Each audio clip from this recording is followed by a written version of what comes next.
Hello there, everyone. Art Burns here, wishing you well today. I hope you're all having a great day today. So last night, as I do every Sunday evening, I gave another presentation of my How to Tame Stress and Eliminate Reactivity in Less Than 8 Weeks webinar.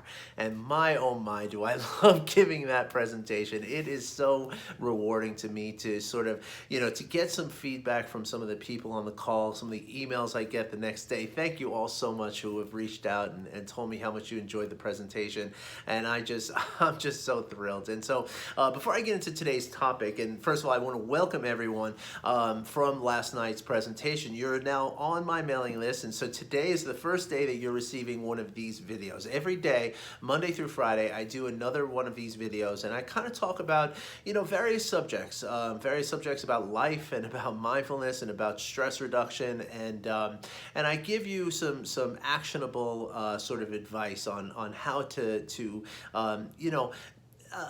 invite mindfulness into our lives to help with so many different issues, but mostly it's around stress, is because that's what you signed up for, right? And so today's the first one you're getting. I just want to welcome you, and every day, Monday through Friday, you'll be getting another email from me with a link to a video just like this. And so you're welcome to unsubscribe if you get too many emails and stuff like that. No hard feelings, but you can also subscribe to my YouTube channel and see the videos there too. So welcome, everyone. So I also want to make an announcement for everyone who has attended my webinar in the past. I actually, pardon me, I actually changed things around a little bit last night for the first time. I did a little bit of, I kind of took out some of the information about sort of what happens in our bodies in the stress response and like, some of the risk factors. And instead I replaced that with mindfulness, information about how mindfulness affects the stress response and how we can really use mindfulness to relieve the stress in our body and to reduce the stress in our body. So it's a little bit more sort of action oriented, if you will. And so if you, I'm only saying that because if you have attended my webinar in the past and are interested in hearing about some of this new information, I invite you to join us again. Okay, it's always free, and you don't have to go through through Eventbrite if you don't want to register again. And I recommend you don't, because then you'll be getting 2 of these emails every day. Actually, I think the mailing system is smart enough not to do that. But anyway, you are welcome to either use the same Zoom link that you originally joined with, which is still the same one, or you can email me and I'll send you the Zoom link. And you can join us any Sunday evening at 5 p.m. Pacific, 6 p.m. Mountain, 7 Central, or 8 o'clock p.m. Eastern time zone. Last night I had someone on there from 3 o'clock in her morning from Greece. I've had people from India, I've had people from South America. It's really amazing to see all the different people who join in on these calls, as well as around the country. I always have, every time zone is covered, north, south, middle. It's pretty amazing. And so that's just a little announcement. But what I wanted to really talk about today was one of the most very basic concepts of mindfulness, and one of the most common ways in which we succumb to the thought process that leads to the stress response. Now, as you know, from whether you attended my webinar months ago or just last night for the first time, stress has its place in the world for sure, right? And in fact, the stress response is what's kept us alive as a human species. It's what keeps all mammals alive. When we're in danger, the stress response is what gives us that sort of extra strength, or that extra quickness, or that real quick response time to survive things, right? So when you're about to step into the street and you hear the screech of a tire, and your body freezes before you even know what's going on, that right there is the essence of the stress response. That's part of the stress response, and that's what keeps you alive. So in a certain way, stress is really good for us, right? But when it becomes chronic, that's when it's dangerous, right? Because our bodies are meant to go through, periods of stress that last, maybe a few minutes, like while we're trying to outrun a saber-toothed tiger, our ancient ancestors, but beyond 3 or 4 minutes, or 2, 3, 4, or 5 minutes, somewhere in that range, it's not good for us. And especially when it goes over and over and over again every single day, which, as if you've listened to me very long, you know that the statistic is, before coronavirus, the statistic was 77% of American adults experience chronic stress, meaning they get into that stress response every single day, right? And of course, with coronavirus, I have no idea what that number is right now. I would imagine that it's in the 90% percentile. So anyway, why is that, right? Why do we get into stress on a chronic level? And I'll tell you, it's not because we all live, and now some people live in dangerous places, right? And so people who live in dangerous places, or people who have dangerous jobs, right? First responders, people who are in war, military in the war and stuff like that, right? Like they are exposed to those physical stressors every single day. So that, there is a sort of a potential for people to have, to get into that appropriate stress response every single day. But for the vast majority of us, it's not true. The vast majority of us live in very safe environments. We have houses, we have cars that have airbags, we have, seat belts, we have, generally speaking, we're living in areas that are not overrun by, by horrible, crime rates and stuff like that, So like, for instance, when we're in our office, right, and we're, even working in our home office like this,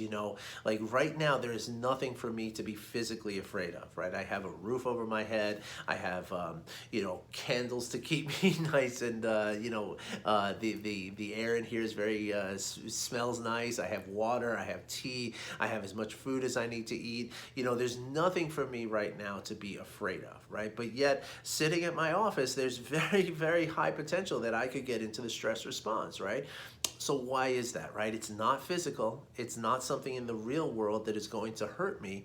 What it is my thoughts, right? And so as I'm sitting here on my computer, pecking away, doing, making a presentation or something like that, I get a ping of an email that comes in, and all of a sudden my mind is going on to this thing that might be a problem for me, right? And even if it's not a ping of an email, even if it's just me kind of, letting my mind wander and space out and just kind of, wander off somewhere, generally speaking, because of the way our brains are wired, we are wired for survival. So when my mind wanders, it is almost always going to wander to a place of fear, right? And when my mind wanders to a place of fear, when I start thinking about things that scare me, right? Whether it's a financial thing, a romantic thing, a social thing, or a health thing that scares me, that's when my body doesn't know the difference. Then my body doesn't have any other way to react to that thought of something scary. So it's going to react in the same way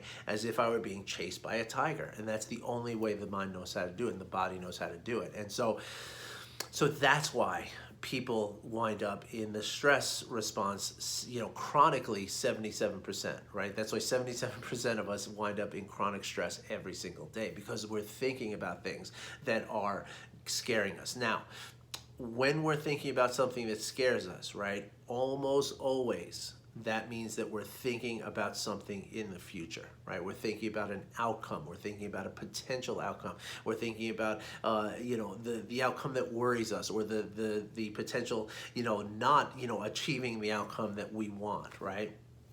Just so you understand, when we're thinking in the past, generally speaking, our minds are going to go into places of depression, right, and regret and things like this. And that can also trigger the stress response, right? When we think about things that we regret, things that we've done in the past that we feel, not happy about, not proud of, that's the same kind of fear that winds up getting into us. And in that fear, we're going to go through the same exact stress response as if we're afraid of something in the future. So, but the point is that in all those times, whether we're feeling the stress of something in the future or feeling the stress from something in the past, what we're not doing is we're not paying attention to what's happening right now. So a very essential sort of tenet of mindfulness, right, is to be paying attention to what is happening right now.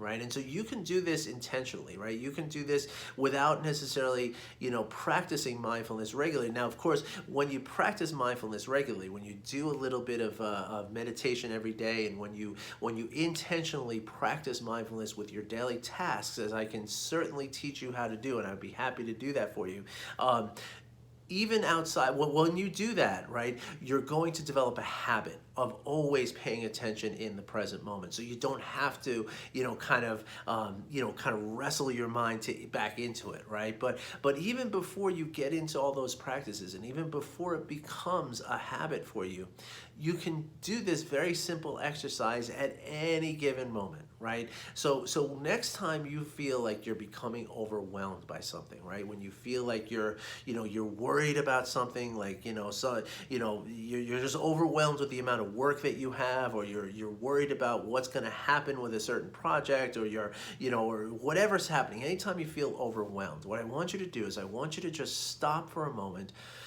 and just pay attention to what is, right? Not what could be, not what might be, not what was, not what could have been or should have been, but instead what is. And what I mean by that is really notice, right? Okay, I am in a safe place right now, right? I'm sitting at my desk. I have a roof over my head. I have, the space is either heated or air conditioned. We have electricity. We're safe from predators.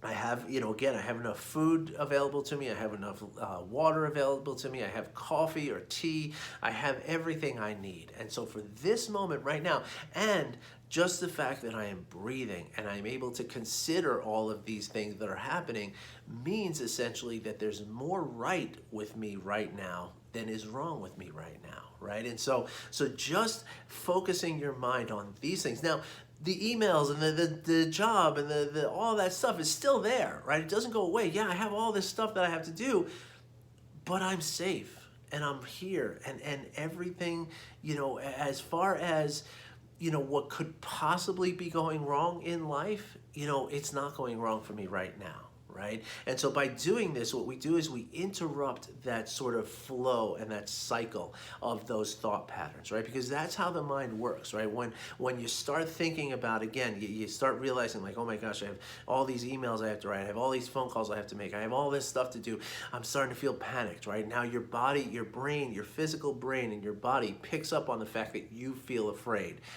Stress, that's what it does. It just instigates the stress response. The sympathetic nervous system becomes active. Your heart rate goes up. Your blood pressure rises. Your stomach feels tight. You're breathing shallow and from your chest as opposed to abdominally. And now you're in the stress response. So by interrupting that thought pattern, right, and that fear-based thought pattern, and just spending a few moments, you might even try to breathe with your belly for 5 or 6 breaths, before you go into this practice, right? And so what I tell people a lot of times to do is put their hand on their abdomen and just notice your hand, going up and down with the rise and fall of your abdomen. This encourages you to breathe diaphragmatically. And diaphragmatic breathing is something that is going to initiate the parasympathetic nervous system, which is going to bring our body down from that hyperarousal, right? You don't breathe from your belly when you're running from a tiger, right? You breathe from your chest when you're running from a tiger. So if you're breathing from your belly, you're kind of sending a signal back to your brain saying, it's cool, everything's all right, don't, turn off the alarms. Everything's okay. Let's get back down and bring our body down to a place of comfort and what we call homeostasis, right? Which is the opposite of stress, right? And so again, so if here's the, just to recap, this is the practice, right? When you're feeling like you're overwhelmed and you feel yourself, becoming, sort of, worried about things that are happening in your life, in your work, wherever you are, stop. And just stopping is going to do a huge benefit, right? Just giving yourself a pause, that breaks that cycle. Again, breathe with your belly, 5, 10 breaths, right? Just really notice those breaths. And again, put your hand on your abdomen, like just below your belly button or just right on your belly button, and just feel your hand rising and falling, right? By doing that, you're again initiating that parasympathetic nervous system. You're calming your body down. And now just think about, what is happening right now, and more specifically, what is right about right now, right? Like the fact that I have a roof over my head, that's a good thing, right? The fact that I have electricity for the various devices that I need to work, that's a good thing. The fact that I've eaten today, that's a good thing. The fact that I have clothes on me, that's a good thing. Right? The fact that I have a picture of my family on my desk because it reminds me of what the reason why I'm doing this work, that's a good thing. Right? And so by recalling and really paying attention to what is happening right here, right now, and noticing the good aspects of it, the positive aspects, what you're doing then is, again, you're interrupting that fear-based thought process. And by doing that, you're going to bring your body back down from the stress response. You're going to feel, your mind is going to clear, your body is going to feel calm, and you're going to feel more capable and more able to do the work that you need to do anyway, right? So again, the work doesn't go away, but your relationship to it kind of changes. And in that change, you become more capable of doing that work. And so then you're going to be, you're going to feel more positive from that process as well, which means that this starts what we call a virtuous cycle as opposed to a vicious cycle, right? Now you're having good thoughts and good emotions and good sensations, and you're feeling like this sort of, positive, momentum and this positive flow, right? So if you have any questions about that, again, it's a very, very simple practice. You don't have to get into any special position, any kind of, if you can close your eyes, that's always great. Put your hands on your lap, that's great, but none of that is even necessary. Just thinking through what I just talked about, taking those few breaths and just thinking through what I just talked about, that alone is going to be a huge step for you in breaking that cycle of fear-based thoughts and emotions. And then also what happens is, as we do this, we build a level of awareness of those thoughts. So we start to recognize, okay, yeah, I'm in that thought pattern now. Let me break the cycle like Art told me to, right? And let me go back to that practice because it works, right? So if you have any questions about this, please give me get in touch with me. Send me an email, art@artburnscoaching.com.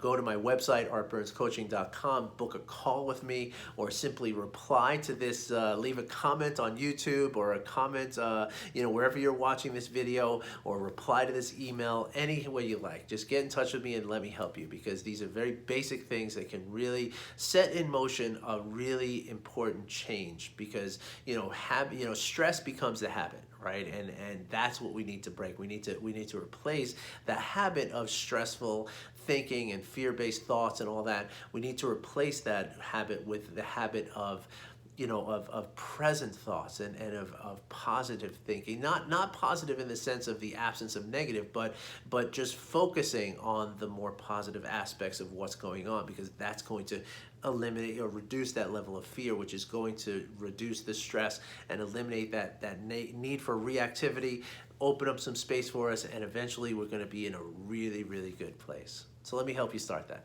All right. Thanks for listening. I wish you well. I'll be back again tomorrow, and welcome to everybody again from last night's presentation. Take care, everybody. Have a great day.